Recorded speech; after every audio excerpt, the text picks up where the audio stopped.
Bom, meu nome é Maria Laura e eu vim falar um pouquinho com vocês hoje sobre acessibilidade na web, alguns insights sobre tipos de deficiência e adaptações no código. Falar um pouquinho sobre mim, peraí, deixa eu ver aqui, pronto.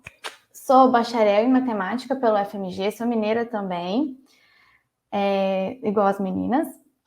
Sou engenheira de software na CIT, entrei aqui em 2019 como estagiária, acabei fazendo essa transição de carreira já tem um tempinho.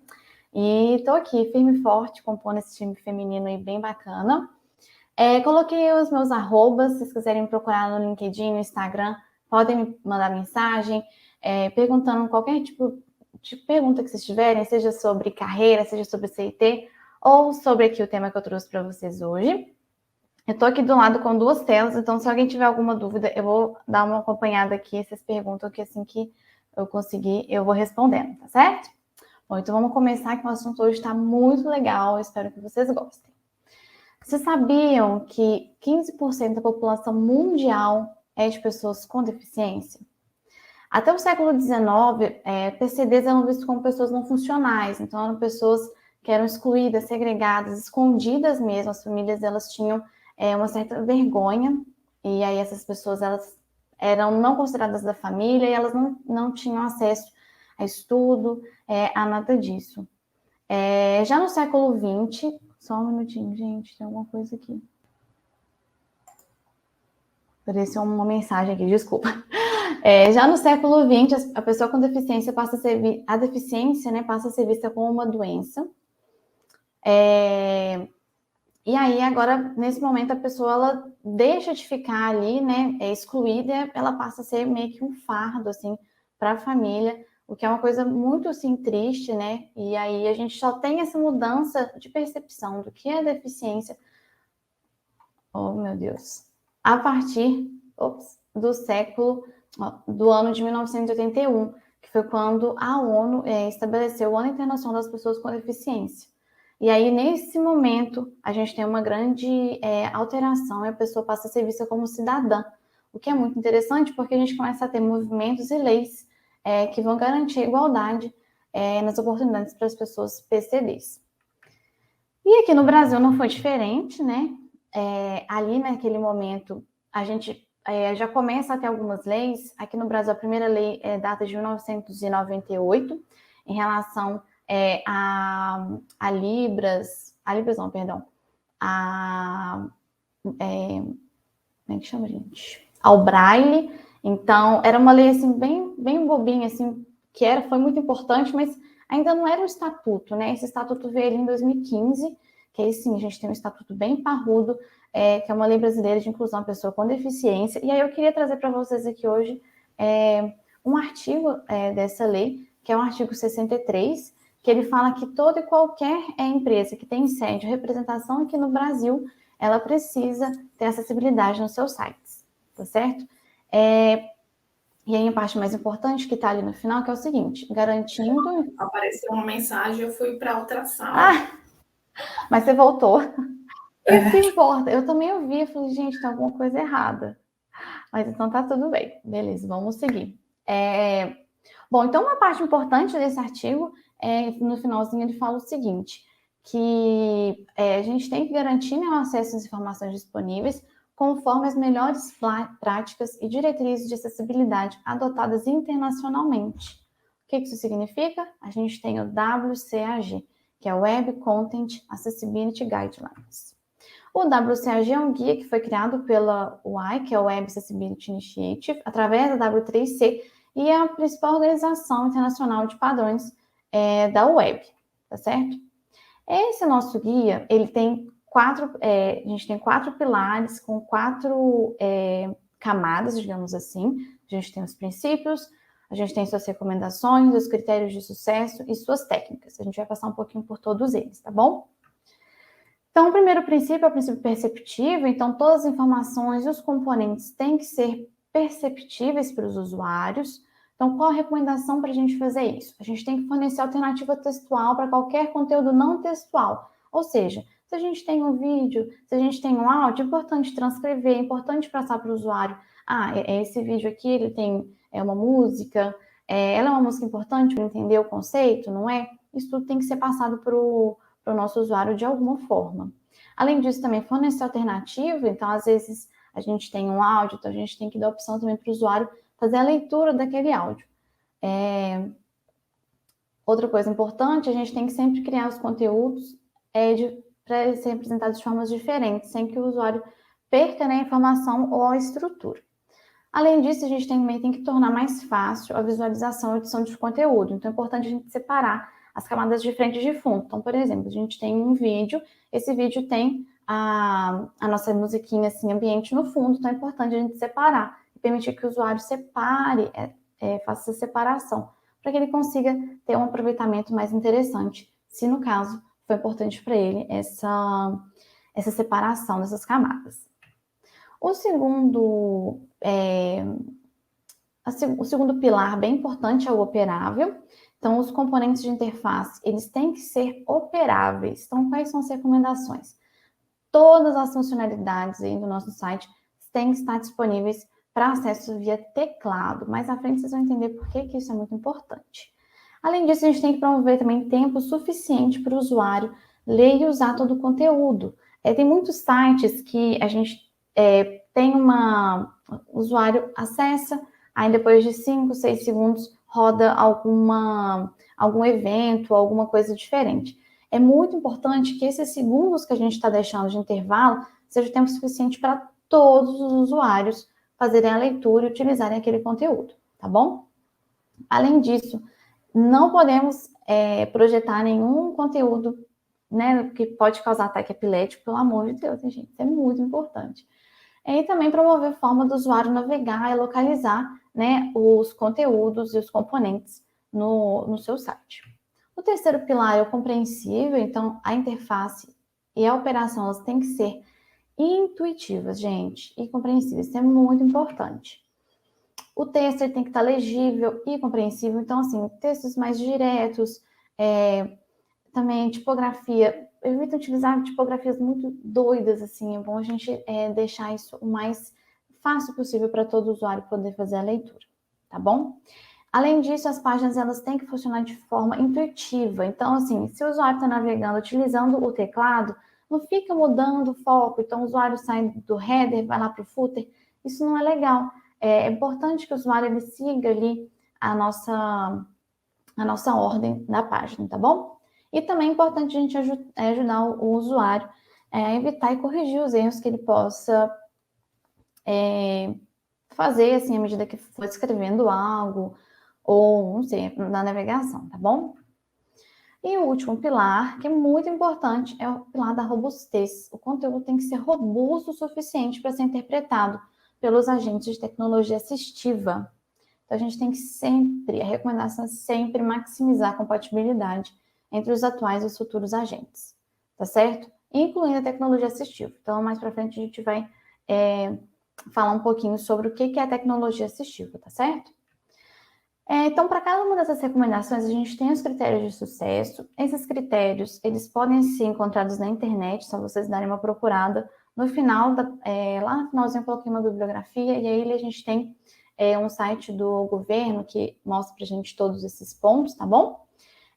Então, os critérios de sucesso são pontos específicos que a gente precisa atingir. E aí, para cada critério, a gente tem as técnicas. E eu vou falar algumas técnicas mais à frente também, tá certo? E essas técnicas, a gente tem esses níveis aí de conformidade de acordo com a quantidade de critério que foi atingido. Então, a gente tem o nível A, que significa que o seu site está ok, ele está, assim, acessível, mas ele pode ficar melhor. Mas a gente sabe que se o usuário acessar, as barreiras mais significativas, né, de acessibilidade, elas foram quebradas. O nível duplo A é o nível ideal, vocês vão entender por quê. E garante já um site bastante acessível. Então, sempre que a gente for criar um site, a gente vai focar no nível duplo A, tá certo? E a gente também tem o nível triplo A. Ele é muito meticuloso. E, assim, o problema do triplo A não é que ele é mais acessível do que o duplo A. É porque ele tem algumas situações muito específicas. Então, às vezes, o seu site pode não chegar no nível triplo A, não é porque o seu site não está acessível o suficiente. É porque algumas situações que definem o nível AAA, você não consegue chegar no seu site. Então, a gente sempre vai focar no nível AA, tá certo? Então, se o seu site está com nível AAA, tá ok, beleza, super acessível, e aí a gente pode ficar feliz em relação a isso, tá certo? Bom, então vou voltar um pouquinho, né? Eu falei que ia explicar para vocês o que é uma tecnologia assistiva, e a tecnologia assistiva tem tudo a ver com os tipos de deficiência que a gente tem. A gente tem 5 tipos de deficiência: deficiência física, auditiva, visual, intelectual, mental e a múltipla. A múltipla é uma mistura de 2 ou mais tipos de deficiência, tá bom? E aí a gente vai passar um pouquinho sobre cada uma delas e eu vou explicar para vocês o que seria uma tecnologia assistiva para navegação em computadores e na web, tá bom? Lembrando que estou falando de tecnologias assistivas para o web, tá bom? A gente tem várias outras para outras ferramentas do dia a dia que o usuário pode usar, tá certo? Bom, então vamos começar pela deficiência física. Ela se refere a uma alteração completa ou parcial de um ou mais segmentos do corpo, tá certo? Isso vai acarretar um comprometimento da função física. Bom, então qual que é a tecnologia assistiva desse usuário? Teclados modificados, mouse adaptados, recursos de reconhecimento de voz, softwares que captam o movimento da cabeça. Outro dia eu vi um vídeo bem interessante de um rapaz desenvolvedor. Ele é tetraplégico, né? Então ele não tem boa parte dos movimentos e ele fazia tudo só com o movimento dos olhos. Então isso é muito legal. Vocês podem ver que assim, as tecnologias elas realmente auxiliam bastante esse usuário, tá bom? Então eu coloquei alguns exemplinhos, como vocês podem ver, a gente tem um teclado, a gente tem um mouse, a gente tem um botão. Então são ferramentas utilizadas aí para os usuários poderem navegar e utilizar os computadores. A deficiência auditiva é a perda parcial ou total da audição, causada por malformação, lesão na orelha ou nas estruturas que vão compor ali, o aparelho auditivo. Então, quais as tecnologias para esse caso? Próteses, órteses, softwares que fazem transcrição de áudio. Então, isso é bem interessante. Tem esse software que eu coloquei do lado direito, ele vai fazer, né, vai ouvir o que está sendo dito e ele vai traduzir para a linguagem de sinais daquele idioma. Então, é bem interessante. Além disso, também a gente tem os sistemas com alerta tátil visual, que também é uma outra forma, uma outra tecnologia assistiva. A deficiência visual é a perda ou redução da capacidade visual em ambos os olhos, em caráter definitivo. Então, qual que vai ser a nossa tecnologia assistiva? Impressoras em braille, computadores com softwares para leitura de tela, utilizando sintetizadores de voz, e scanner para digitalização de textos. Então, isso é bem interessante, que é o seguinte, hoje em dia, se vocês pegarem o telefone de vocês ou o computador, eles já vão ter softwares para leitura de tela nativos. Então, bem interessante. O Android tem um TalkBack, o iOS tem o VoiceOver. Então, vocês também podem, por exemplo, utilizar o Chrome também tem um, que é o ChromeVox, tem o JAWS, tem um brasileiro também, que eu esqueci o nome. Então, ele é bem interessante e ele vai fazer a leitura de todo aquele site. Então, é bem legal. A gente vai, assim, tudo que a gente vai falar aqui hoje serve, né? É utilizado para as outras tecnologias, mas, em geral, vai ajudar bastante quem for utilizar esse software para leitura de tela. A deficiência intelectual, ela caracteriza por importantes limitações no funcionamento intelectual quanto no comportamento adaptativo, tá certo? Então, a gente tem autismo, dislexia, TDAH, esquizofrenia. Para a deficiência intelectual, a gente não tem nenhuma tecnologia assistiva para para web e para computadores. No entanto, a gente tem outros para outros momentos, assim, né? A pessoa pode utilizar. Mas então a gente vai focar nas outras que a gente já falou, tá certo? Bom, então eu falei um pouco sobre essas tecnologias assistivas, agora vocês sabem o que significa isso. Então, como que a gente vai fazer para maximizar, né? Que era o último pilar do nosso guia. Como que a gente vai maximizar essa compatibilidade do site com essas tecnologias assistivas? Gente, a chave disso está no nosso código HTML. Isso é muitíssimo importante para vocês entenderem. Como é que funciona a tecnologia assistiva? A gente tem a nossa aplicação, a gente tem a nossa árvore de HTML. A árvore de acessibilidade ela é herdada da árvore de HTML. Então, todo o nosso foco vai ficar ali no HTML para fazer tudo bonitinho. Então, como que funciona? A gente tem a aplicação, a gente tem a árvore de acessibilidade a tecnologia assistiva vai fazer a interpretação dessa árvore que vai passar para o usuário, para ele ter uma experiência boa e completa com o nosso site. Então, a gente sempre vai focar no nosso HTML, tá bom? Para a gente poder permitir que o usuário tenha uma experiência bem completa, tá certo? Bom, e como que a gente vai fazer isso? Trouxe aqui alguns passos para a gente seguir. O primeiro passo é a gente ter que entender qual a experiência que o usuário tem que ter com aquele componente ou com aquele pedaço ali do nosso site. Ah, esse aqui é um botão, então o usuário ele tem que poder clicar, ele tem que entender o que aquele botão faz. Tá certo? Então, depois que você entende qual é a experiência que o usuário tem que ter, você vai ter que escolher corretamente o elemento HTML que vai ser usado. Então, a gente tem alguns elementos. A gente tem o a gente tem o botão, a gente tem o nav, a gente tem os títulos, né, que a gente vai chamar de headings, as seções, que é o section, entre outros elementos. Muito importante o seguinte, a gente tem que utilizar esses elementos que têm sentido semântico. Não adianta eu criar, por exemplo, um parágrafo e ao invés de usar o elemento P, eu utilizar o elemento div ou span. Esses elementos não são acessíveis. Eles têm que ser usados apenas para fins de estilo, tá bom? Então, sempre que vocês forem criar um site agora, eu tenho certeza, falar assim, gente, a Maria Laura lá no TDC falou que eu tenho que ficar de olho e usar as tags certas. Por favor, façam isso, tá certo? E o último passo é entender também se é importante que o usuário tenha mais alguma informação sobre o componente. Por exemplo, a gente tem um botão que pode ficar habilitado ou desabilitado. A gente tem um menu que pode estar expandido ou colapsado. A gente pode ter um menu que tem submenus. E para a gente conseguir passar para o usuário essas informações a mais, que ele teria, né, dicas visuais, mas aí a gente vai ter que passar para ele através da leitura, a gente vai utilizar os atributos área, que foram os atributos criados lá pelo WCAG. Aí, muitíssimo importante eu levantar para vocês o seguinte, os atributos área são, assim, gente, é uma documentação gigantesca. Eu fiz aqui um recorte para vocês entenderem como utilizar e vocês terem contato com alguns que, sim, são bastante importantes, tá bom? Então, o primeiro é o área label, que é o atributo que vai definir o rótulo de um determinado componente. Então, por exemplo, eu tenho esse ícone aí, que é um ícone que a gente conhece como hambúrguer. Ele não tem um título, como vocês podem ver. Então, se o usuário passar, como que ele vai saber que isso daí é um hambúrguer e que é um menu? Ele não vai saber. Então, a gente tem que adicionar um área label. Importante falar o seguinte, o área label vai ser usado quando o nosso ícone, né, ele não tem um rótulo visível, tá bom? No front-end. Então, a gente vai passar o área label, vai ser, né, o rótulo mesmo, a palavra string. Então, nesse caso aí, a gente tem área label menu. Então, quando, né, a tecnologia assistiva passar, vai ser lido menu botão, tá certo?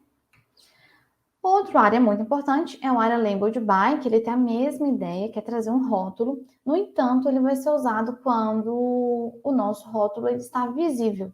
Então, por exemplo, a gente tem essa lista, e em cima dessa lista a gente tem um título, Drink Options. Esse título, ele está visível, então o que a gente vai passar? A gente vai passar o ID dele lá no área labeled by, como vocês podem ver aí nesse código. E aí, quando o leitor de tela passar por esse elemento, ele vai ler que é, por exemplo, uma lista, e ele vai fazer a leitura desse nome, tá bom? O área disabled, ele é muito importante para a gente passar para o usuário a informação se aquele elemento está habilitado ou desabilitado. Então, o área disabled. Então, se está habilitado, a gente vai passar como falso. E se está desabilitado, a gente vai passar como true, como eu trouxe esse exemplo aí pra gente. A gente tem um botão de cima que está claramente habilitado e o de baixo claramente desabilitado. O usuário não consegue clicar. Mesmo assim, o botão continua existindo. Então, a gente passa para o usuário essa informação. É importante também que o botão está desabilitado. O usuário precisa saber como fazer esse botão ficar habilitado, tá? Então, tudo é importante vocês pensarem aí em como que o usuário vai... com a interação, né, do usuário com esse elemento.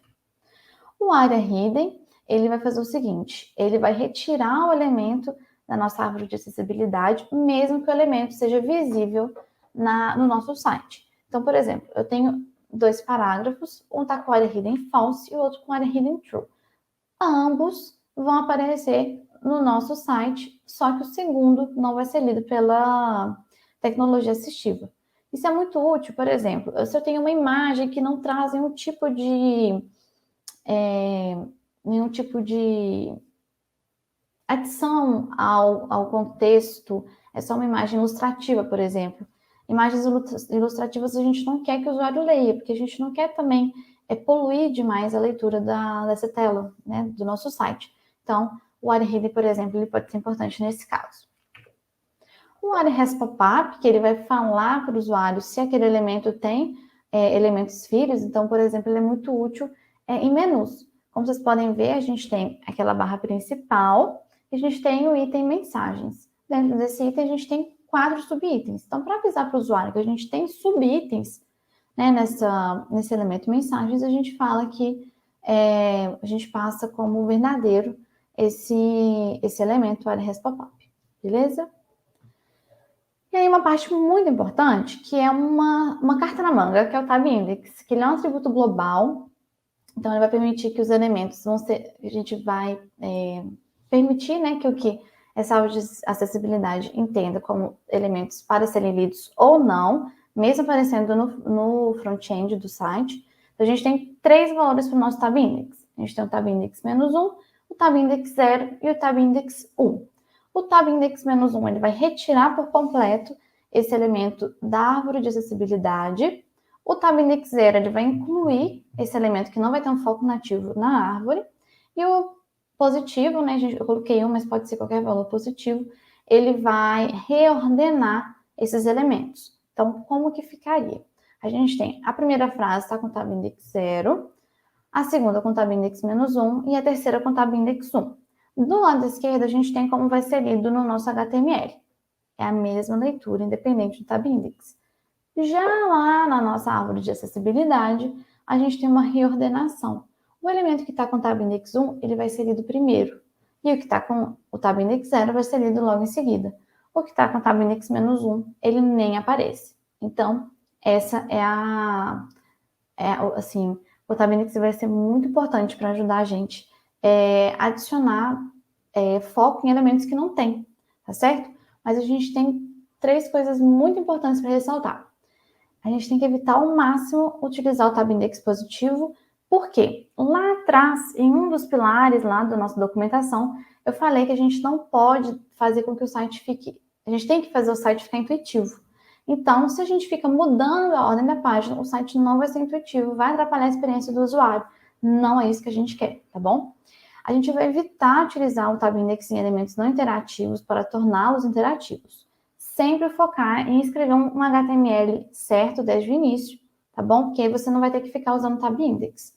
E aí também, se o elemento já tem um foco nativo, utilizando algumas das tags semânticas, a gente não precisa mais utilizar o Tab Index. Então, assim, para que serve, né, o Tab Index? Ele serve o seguinte: Maria fez um site e esqueci, não me preocupei com a acessibilidade no momento que eu fui criar o site. Muitas vezes é mais difícil a gente reestruturar o site inteiro do que fazer pequenos arranjos. Então, o Tab Index ele vem para ajudar a gente nisso, tá bom?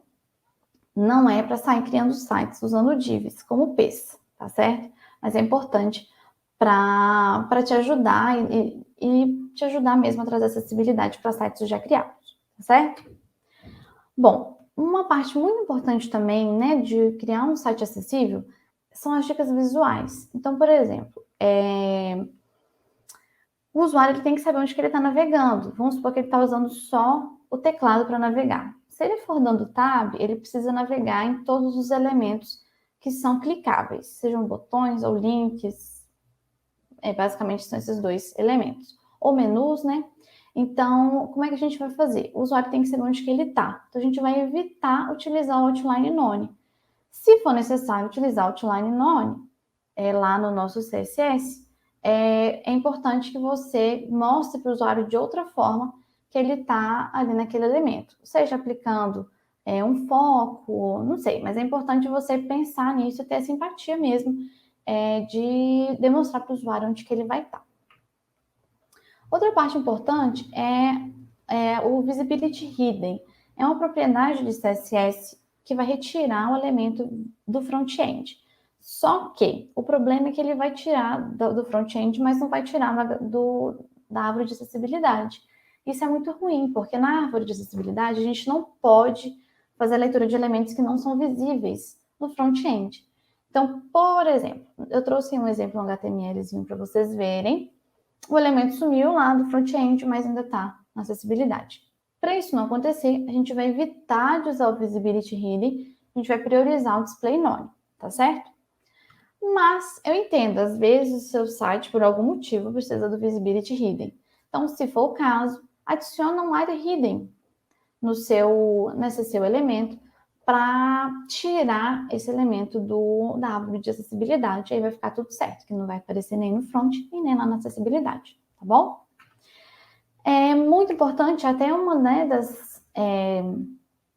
das sugestões, né, do nosso guia, que é a interação com o teclado. Importante o usuário fazer a navegação, os tabs têm que estar funcionando, o Enter. Lá no guia do WCAG, eles fazem sugestões e explicam como que deve ser essa interação do teclado, né, com os seus elementos. Então, muito legal, na hora que você estiver fazendo o seu site, que você estiver se preocupando com acessibilidade, dá uma olhadinha no guia para ver como que deve ser a interação do nosso teclado com determinado componente. Uma forma de validar se o seu site está com acessibilidade em dia é rodando esse plugin, que é o Axe DevTools. Ele é bem bacana, ele vai fazer uma leitura do seu site inteiro. Então, ele é uma extensão do Chrome, vocês podem instalar ele, e ele é bem útil, assim, e ele vai levantar todos os problemas que o seu site vai ter. Aí, né, ele ainda consegue dividir para a gente os problemas em críticos. Bom, ele divide em quatro partes, assim. Então, é bem interessante para te ajudar a tornar o site mais acessível, tá bom? Bom, eu fiquei um ano inteiro, esse ano, trabalhando com acessibilidade. A gente, assim, teve bastante dificuldade no início, porque não é algo, assim, muito comum. A gente não se preocupa muito, mas eu espero que depois dessa palestra aqui, vocês comecem a se preocupar mais, porque a gente tem que fazer, né, acessibilidade nos sites todos. Não é só porque tem lei, não, mas é porque é muito importante mesmo todos os usuários terem, né, um contato, terem uma experiência super positiva com o nosso site. E eu acho que eu consigo resumir para vocês em 2 termos, que é empatia e bom senso. A gente tem que ter empatia, né, e se colocar no lugar dos usuários para entender qual deve ser a melhor forma, né, deles interagirem com o nosso site, e bom senso também. Por favor, gente, não saiam, por exemplo, fazendo com que o usuário leia 100% da página. As tecnologias assistivas, elas têm comandos que ajudam o usuário a navegar, seja por seções, seja por títulos. Então, procure entender um pouco mais, né, como que funciona isso. Leiam bastante e utilizem do bom senso também para vocês criarem um site acessível e que vai trazer uma grande experiência para o usuário, uma experiência igual, tá certo? Bom, então, vocês estão preparados para criar sites acessíveis? Eu espero que sim. As referências que eu falei, lá, se vocês pesquisarem, a gente tem muita coisa na internet. Vocês vão conseguir achar bastante bibliografia. O WCAG, ele está todo em inglês, mas a gente tem algumas traduções na internet. Vocês podem procurar, que eu tenho certeza que vocês vão achar, tá bom? Muito obrigada por virem. Deixei de novo o meu login. Meu nome é Maria Laura Lopes. Vamos ver se tem alguma dúvida.